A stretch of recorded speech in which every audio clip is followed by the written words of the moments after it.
Portanto, vós orareis assim: Pai nosso que estás nos céus, santificado seja o teu nome. Venha o teu reino. Seja feito a tua vontade, tanto na terra como nos céus. O pão nosso de cada dia dá-nos hoje. Perdoa-nos as nossas dívidas, assim como nós perdoamos aos nossos devedores. E não nos induzas à tentação, mas livrai-nos do mal, porque teu é o reino e o poder e a glória para sempre. Amém.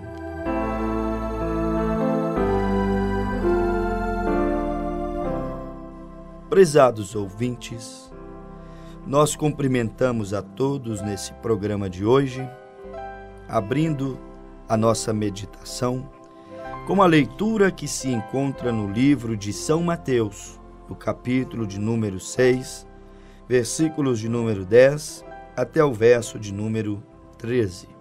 A oração do Pai Nosso, que quando chegamos no versículo de número 10, aprendemos com Jesus que há uma vontade que é soberana. Existe uma vontade que está acima de toda a vontade humana.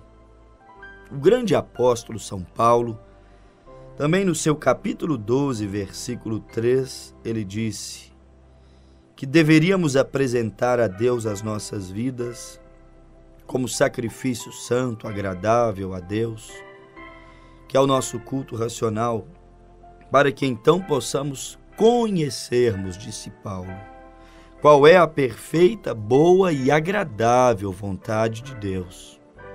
Quer dizer que Deus, Ele tem uma perfeita, Ele tem uma boa, o Senhor Deus tem uma agradável vontade.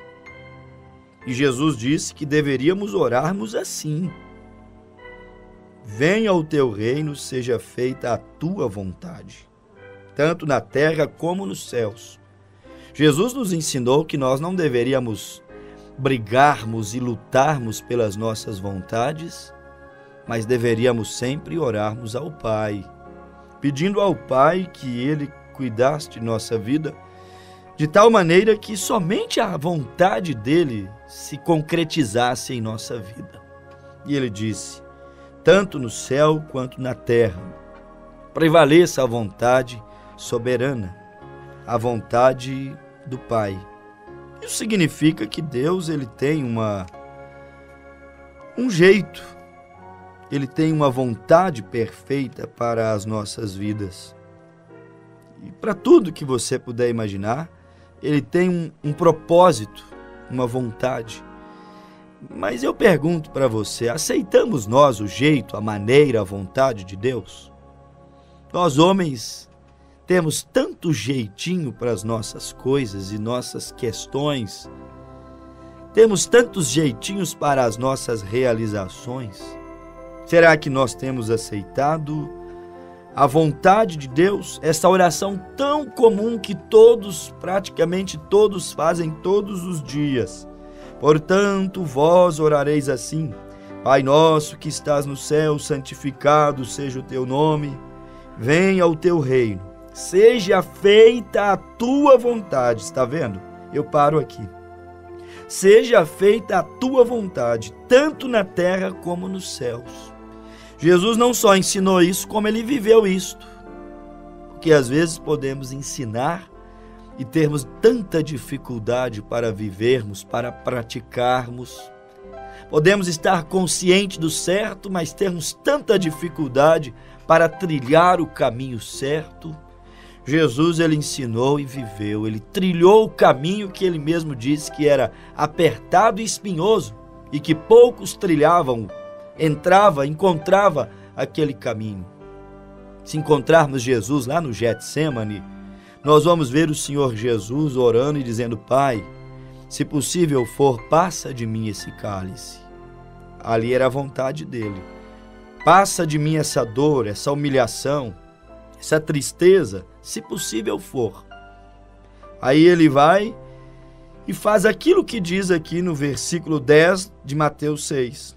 Mas todavia seja feita a tua vontade. Jesus nos ensinou a buscarmos a vontade do Pai. Todavia seja feita a tua vontade e não a minha vontade. A Virgem Maria também nos ensinou isso, sabiam? Através de atitude. Quando o Senhor a visitou, o anjo Gabriel a visitou e disse que ela concederia e daria à luz um filho, ela achou aquilo impossível porque não conhecia varão. Mas todavia Gabriel disse: o Espírito do Senhor te cobrirá. A sombra do Senhor, o Espírito do Senhor, do Altíssimo te cobrirá. Aí ela disse: então tudo bem, em outras palavras, seja feito segundo a tua vontade. Seja feito segundo a tua vontade, ou seja, cumpra-se em mim segundo a tua vontade, ou seja, não a minha. Eu sei que a tua, Senhor, Maria poderia dizer naquele dia, vai me trazer problema. Eu não sou casada, eles vão dizer que eu adulterei, engravidei antes do casamento. Mas todavia cumpra a tua vontade, não a minha vontade. Às vezes a vontade de Deus dói tanto, como doeu em Maria. Reprovação ela carregou por amor à vontade do Pai, como doeu em Jesus. Reprovação ele carregou para cumprir a vontade do Pai. Eu acredito que dificilmente haja alguém que se renda 100% à vontade do Pai e que não sofra perseguições. A Bíblia diz que todos que desejarem servir a Cristo Jesus piamente, verdadeiramente, padecerão perseguições. Não é servir a Deus de maneira que agrada a gregos e a troianos. Não é servir a Deus, como diz a Bíblia em Apocalipse 3, versículo 15 até o 18, depois você pode ler, quando a Bíblia diz: oxalá foras quente ou frio, mas porque és morno, não és quente nem frio, vomitar-te-ei da minha boca. Não é servir a Deus de maneira morna, não. De maneira morna, a Bíblia diz que causa náusea em Deus, causa rejeição em Deus. Então, para atender à vontade perfeita de Deus, às vezes não é tão fácil. Mas nós precisamos fazer isso, porque é o único jeito que temos de estarmos em sintonia com o plano de Deus, o único jeito que temos de sermos bem-aventurados, de obtermos o sucesso espiritual, ou mesmo material, seja em que área for da sua vida. Renda-se à vontade de Deus. Pergunte para Ele: é do teu querer, Senhor? Queres tu que eu dê esse passo? Que eu tome essa decisão? Queres tu? Está o Senhor nesse negócio? Ah, se nós perguntássemos a Deus, antes de fazermos e buscássemos respostas de Deus, quantas coisas nós evitaríamos de sair errado em nossa vida? Quantas dores nós não viveríamos? Quantas tristezas nós não choraríamos? Quantas derrotas nós não amargaríamos se tivéssemos aquela humildade de fazer o que Jesus fez? Pai, se possível for, passa de mim este cálice. Aí para um pouquinho, pensa bem em oração e diz: mas todavia, Senhor, para aliviar o meu sofrimento, não precisa de deixar de cumprir a tua vontade. Senhor, para flexibilizar as coisas para mim, não precisa de deixar de cumprir a tua vontade. Seja feita a tua vontade. Tu és Deus. Eu sou massa, eu sou barro, mas tu és o oleiro. Eu sou criatura, mera criatura, tu és o Criador. Senhor, tu tens a soberania sobre todas as coisas. Tua palavra diz que do Senhor é a terra e toda a sua plenitude. Isso é se render. Renda-se a Deus. Feliz é aquele que rende-se a Deus, que entrega a Deus o seu caminho. Deus tem uma vontade, Deus tem um jeito, Deus tem um plano, um caminho que Ele desenhou para cada situação em nossas vidas. Porém, nós muitas vezes não conseguimos aceitar o jeito de Deus, que aparentemente pode não parecer melhor, o mais lucrativo, o mais rentável, mas te garanto uma coisa: o jeito de Deus, ainda que de momento você saia como um derrotado, é o jeito melhor. O Senhor Jesus passou-se por derrotado e, no entanto, Ele era o Messias. Ele era o Deus vivo que estava em carne humana, mas Ele passou-se por derrotado. Ele passou-se por alguém o qual o mundo não deu nada por ele. Isaías 53, não viam beleza, formosura, nada para que desejasse-o. Mas, todavia, ele era o Messias, mas ele não se importou viver uma aparente derrota. Ele sabia que no final daquele caminho que aparentemente para todos era derrota, o final dele seria vida, seria salvação, seria perdão a toda a humanidade. Ele sabia que o final daquele caminho aparentemente de derrotado, o final dele seria ser exaltado soberanamente e receber um nome que no céu e na terra está acima de todo nome, e que diante daquele nome, aparentemente manchado, derrotado, envergonhado, todo joelho um dia teria que se dobrar e toda língua teria que confessar: realmente este é o Cristo vitorioso, o Messias, o Deus que veio da eternidade e andou entre os homens e os homens o rejeitou, blasfemaram e mancharam, sujaram o seu santo nome. Jesus trilhou um caminho estreito, ele trilhou um caminho apertado, era o caminho certo, preciso, era o caminho do vitorioso, ainda que de imediato não parecesse caminho de um homem vitorioso, mas ele encontrou o caminho, Jesus achou a maneira única que Deus Pai tinha ali para que ele pudesse ser mais do que vencedor. Ele teria que ser obediente. Esse era o caminho que Jesus encontrou, obediência. Filipenses 2, a Bíblia diz que ele foi obediente, não usurpou ser igual a Deus, mas foi obediente até a morte e morte de cruz. Aquela era a única maneira provida por Deus para que ele encontrasse vitória. Há somente uma maneira, ouvintes, uma maneira provida por Deus para todas as coisas, ou para qualquer coisa que você puder imaginar, para qualquer coisa que pudermos pensar. Ou seja, em tudo que sucede em nossas vidas, principalmente você cristão, que já entregou sua vida a Deus e confia em Deus, a Bíblia diz que todas as coisas juntamente cooperam para o bem daqueles que amam a Deus. Então, tudo que sucede em nossas vidas, cada escolha que temos que fazer, que temos que tomar, independente do que seja, você tem que escolher muitas vezes aonde congregar, qual será a tua igreja. Você tem que escolher se aceita ou não a Cristo, se pede ou não o seu batismo. Você tem que escolher se continua vivendo essa vida sem lei, sem regra, sem obediência, sem adoração, sem Deus, ou se venha optar por servir, entregar sua vida, confiar em Deus para preencher essa alma vazia que nada tem preenchido. Bebidas, drogas, prostituição, nada tem alegrado a tua alma. Cada dia mais triste, mais deprimido, cada dia tendo que tomar mais remédio ou ingerir mais drogas para poder tentar se alegrar, preencher este vazio, este oco na alma. Você tem que tomar uma decisão, fazer uma escolha.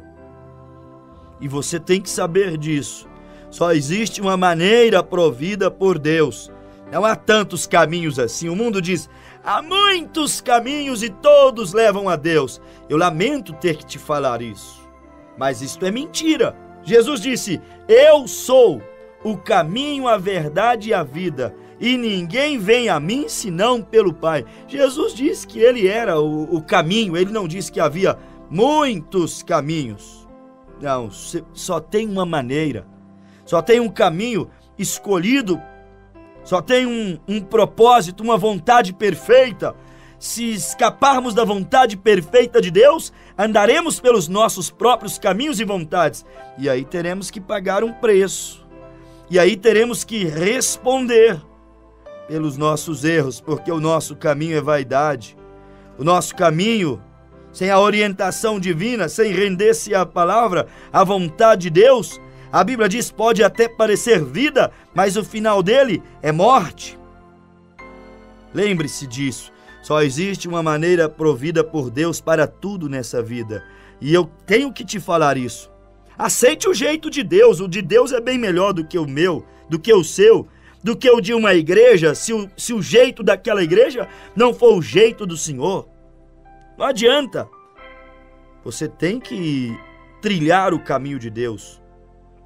Deus não precisa, Ele só tem um plano, um jeito, um caminho, uma maneira. Até porque Ele é Deus, soberano, conhece tudo.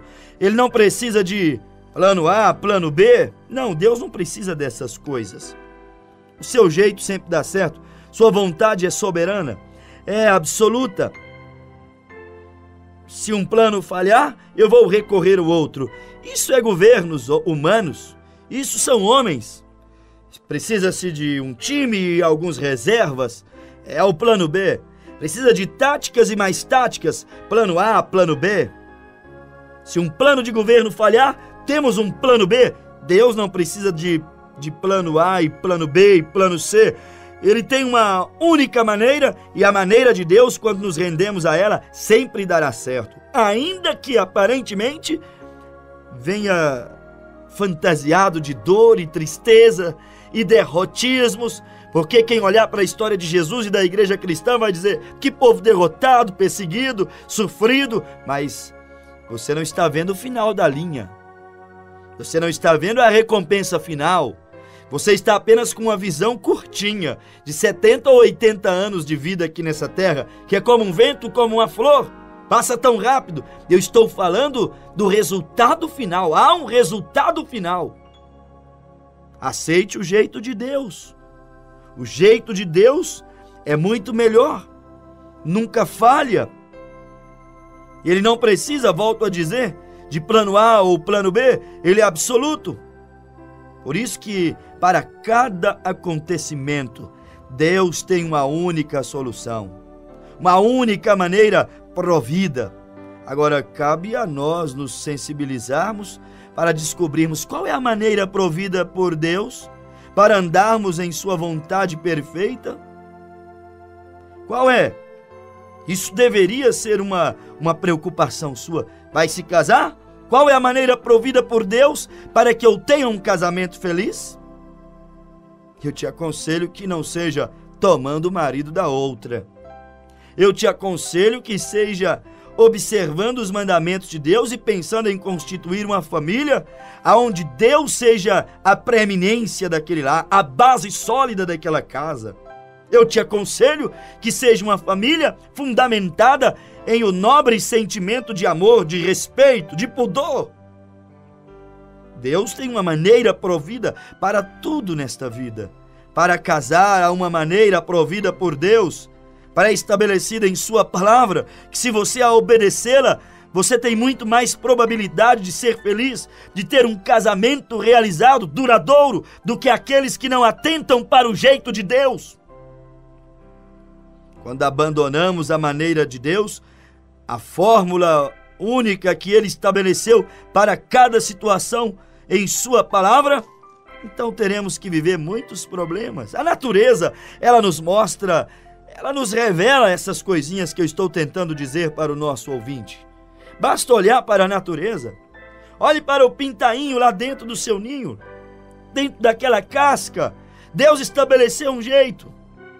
21 dias, ninguém precisa ir lá quebrar a casca. Aquele pintainho começará a bicar aquela casca e ele mesmo romperá e sairá para fora. É o jeito que Deus estabeleceu, está na natureza. Deus tem uma maneira para tudo acontecer.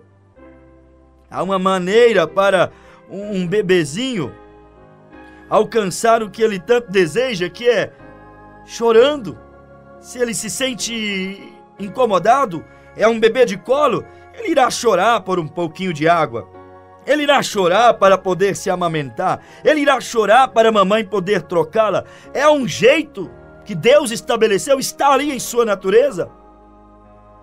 Deus tem uma maneira provida, um jeito estabelecido, que se seguirmos o jeito natural estabelecido por Deus, seremos bem mais felizes. Como Deus estabeleceu uma maneira para Adão e Eva viver eternamente. E qual era a maneira? Obediência. Ele disse: comam de todos os frutos, mas aquele que está no meio do jardim, não toque, não prove, porque o dia que vocês tocarem e provar dele, certamente morrerás. Aquele era o jeito de Deus. E o jeito de Deus não pode ser contestado. A maneira de Deus não pode ser interpelada. Deus disse não toque, então não toque. Deus disse não coma, então não coma. Para que discutir com Deus? Deus Pai sabe o que é melhor para nós, pequenos filhos, que nada sabemos, ou pouco sabemos. Mas Adão e Eva foram seduzidos a indagar, a questionar, a abandonar a maneira de Deus. A maneira de Deus para eles viverem eternamente era obediência, e eles desobedeceram, e a consequência veio: dores, tristezas, homicídios, enfermidades, e desencadeou todo esse sofrimento que hoje temos no planeta Terra. Porque abandonaram o jeito, abandonaram a maneira que Deus havia estabelecido. É como quando Deus foi tirar Israel da terra do Egito, ele disse que à meia-noite iria passar um anjo de morte. E esse era o jeito de Deus. Deus disse assim, diga ao povo, Moisés, que mate um cordeiro, coma todo o cordeiro, não desperdicem nada. Deus não gosta de desperdícios. E disse, pegue o sangue e passa nos umbrais das portas e das janelas. Quando o anjo que virá para punir a terra passar, e a casa que ele ver o sangue na porta, ele não vai entrar, ele vai passar direto. Aquele era o jeito de Deus. Deus pediu sangue do cordeiro. Não podia ser tinta vermelha, porque ninguém engana a Deus. Religião não engana a Deus. Caprichos humanos não engana a Deus. Falsa humildade não engana a Deus. Falsas desculpas, falsos arrependimentos não engana a Deus. Ele é absoluto, ele é soberano. E todas as vezes que tentarmos enganarmos a Deus com as nossas formulazinhas ingênuas, ora, meus amados, ele nos deixará constrangido. Ele nos puxará a orelha, ele tratará ou enviará uma criança ou um homem de Deus ou alguma situação que seja uma verdadeira vara de repreensão para as nossas vidas. Deus tem uma maneira. Para que Israel não morresse no Egito, teriam que passar o sangue nas portas. E passaram o sangue, e o anjo da morte passou, e nenhum dos filhos de Israel morreram, porque entendendo ou não, aceitaram o jeito de Deus. Sabe, meu amado ouvinte, Deus quer que você se salve.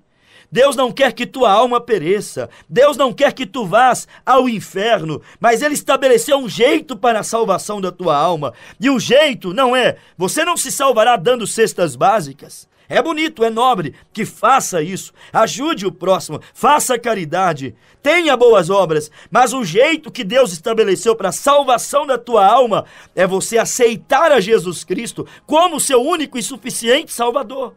É você pedir o batismo dele, em nome de Jesus Cristo, para admitir que você aceitou sua cruz, seu sangue, seu sofrimento, sua humilhação. Você aceitou o perdão que do céu e da eternidade Deus enviou em teu favor.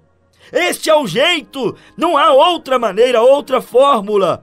São Marcos 16:15, eu sempre cito isso, porque é o jeito de Deus, não há outro. Aquele que crer e for batizado será salvo. Quem não crê já está condenado. É a Bíblia quem diz.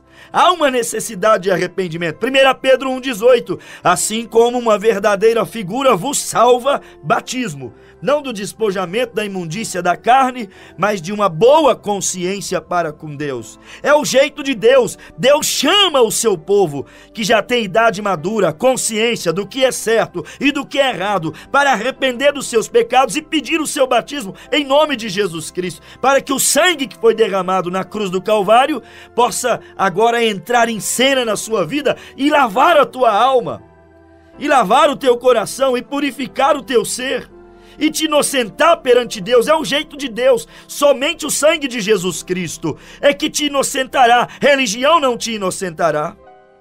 Sacrifícios humanos não nos inocentarão. Somente o sangue de Jesus Cristo. Este é o caminho provido por Deus para que o homem se encontre com Deus, volte com Deus, reconcilie-se com Deus. Esse é o jeito estabelecido pelo próprio Senhor, para que esse homem não venha viver um dia destes os horrores do juízo. É tão simples a salvação. Se queres tu receber a salvação, entre em contato conosco. Arrependa dos teus pecados. Reconheça que a Bíblia é a verdade, que Jesus Cristo é o único caminho, e que o nome de Jesus Cristo, Atos 4:12, é o único nome dado entre os homens para que eles possam alcançar salvação. Receba o jeito de Deus e sejas tu uma bênção nas mãos do Senhor. Amém.